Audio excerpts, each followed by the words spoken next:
Hello. It's February and it's the time where we're busy harvesting grapes on the estate. And I like not drinking wine, but I like drinking tea. So I make a very special, very refreshing tea from the grape leaves. These leaves are said to have similar properties to drinking red wine in moderation. It's very good in cleansing your veins. I make it by actually boiling up the grapes and creating a syrup. And I've added some aniseed to the syrup because here in the Cape we make mosbolletjies, which is a bread from the grape mass, and they always add some aniseed, so it's that real Cape flavour that we have to that.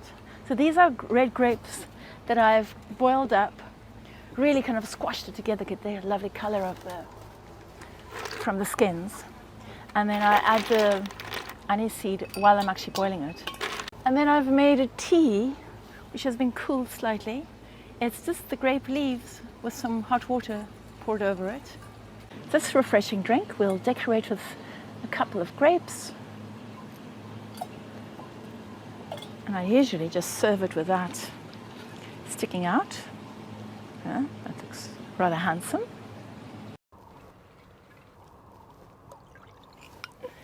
Cheers to all of you. Let's drink to our health.